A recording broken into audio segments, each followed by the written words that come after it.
काजल, जो कि एक मिडिल क्लास फैमिली से थी, लेकिन उसके शौक कोई छोटे मोटे नहीं थे। शायद इसी वजह से सब उसको ब्रांडेड बहू के नाम से जानते थे। अरे माँ जी, मैंने कितनी बार आपसे कहा है कि ये लोकल चावल मत लेकर आया करो। वैसे भी मुझे ब्रांडेड काला नमक चावल खाने की आदत है और आप हैं कि ये लोकल सस्ते से चावल ले आती हैं। आपको पता नहीं है, ये चावल मुझे हजम नहीं होते, लेकिन आपकी वजह से मुझे ये खाने पड़ते हैं।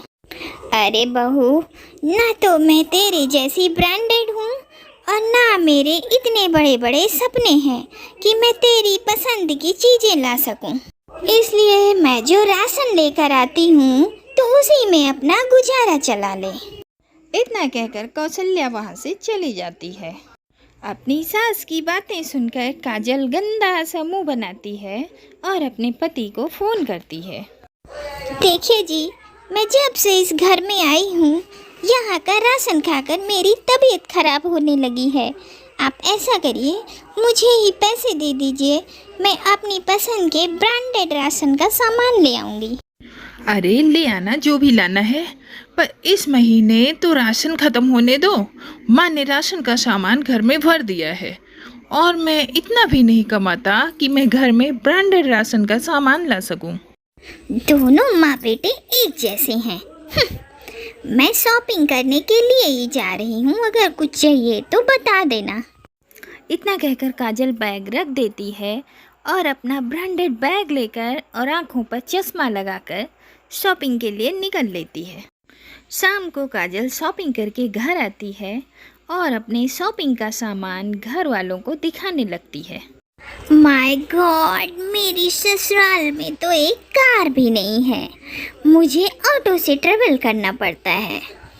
वैसे चाहे कुछ भी हो, मैं अपनी फेवरेट ड्रेस और बैग लेकर आई हूँ। कुछ दिन बाद मेरा बर्थडे है। मेरे कुछ दोस्त घर आने वाले हैं और जब मैं उन्हें अपना ब्रांडेड सामान दिखाऊंगी तो उनकी आंखें फटी की फटी रह जाएंगी। काजल, ये सब इतना सारा कुछ लेने की क्या ज़रूरत थी? तुम जानती हो घर का लोन चल रहा है और मेरी सैलरी में इंक्रीमेंट भी अभी नहीं लगा है। ऊपर से माँ की तबीयत भी खराब रहती है। तुम हमारे हालातों को समझती क्यों नहीं हो?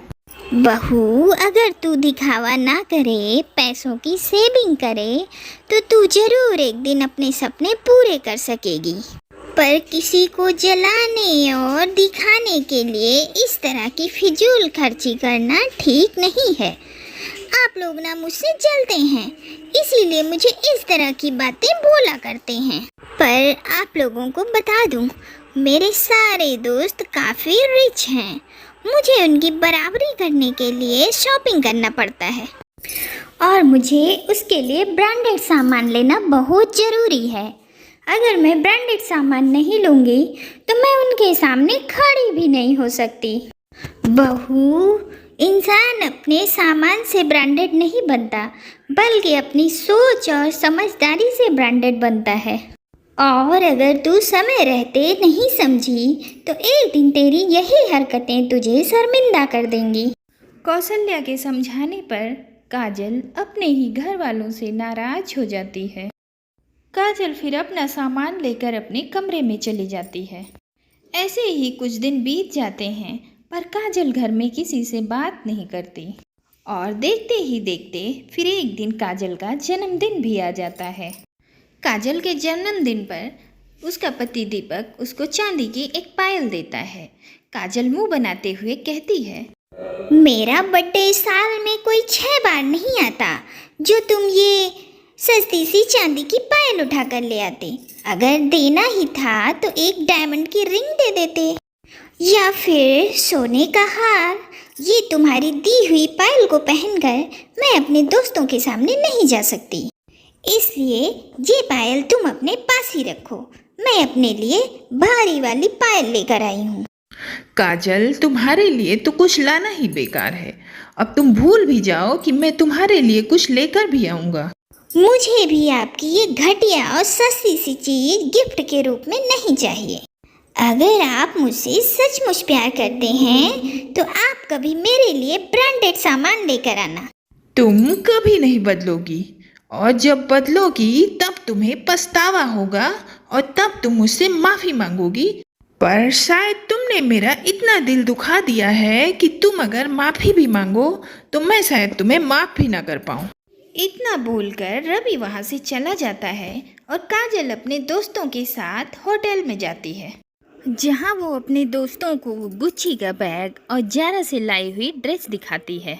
साथ ही साथ अपना ब्रांडेड चश्मा और डायमंड की रिंग दिखाते हुए अपने दोस्तों से कहती है, मैं तुम सबको अपने घर बुला लेती, बट अफसोस मैंने अभी अभी नए घर में शिफ्ट किया है ना, तो मुझे वहाँ के बारे में ज़्यादा अभी कुछ पता नहीं है और अभी कोई काम वाली बाई भी नहीं मिली है और घर का इतना काम मेरे बस का नहीं है। अरे ये मेरी डायमंड की रिंग कैसी लग रही है? क्या यार काजल दोस्त, मैं तेरी बचपन की दोस्त हूँ, मैं तुझे बचपन से जानती हूँ। अब तो तू खुद को ब्रांडेड बताना बंद भी कर दे। मैंने कुछ दिन पहले तुझे एक शोरूम में देखा था जहाँ से तू डुप्लीकेट सामान ले रही थी, और तेरा ये ड्रेस भी तो जारा की कॉपी है, और तेरा ये बैग तो फुटपाथ पे 200 रुपये का मिलता है। सही कह रही है पिंकी, मैंने भी विश्वास नहीं किया। मुझे लगा हमारी काजल तो हमेशा ब्रांडेड चीज़ें ही लेती है। हाँ, मैं लेती हूँ डुप्लीकेट चीज़, क्योंकि मैं तुम लोगों की तरह अमीर नहीं हूँ, और तुम सब लोग तो अमीर होते हुए भी ब्रांडेड चीज़ नहीं लेते, एक नॉर्मल इंसान की तरह घूमते हो। पर मैं क्या करूँ, मुझे तो तुम लोगों के साथ बैठने उठने के लिए तुम्हारी बराबरी तो करनी ही है, और अगर तुम्हारी बराबरी करने के लिए मैंने डुप्लीकेट सामान ले भी लिया तो इसमें खराबी क्या है?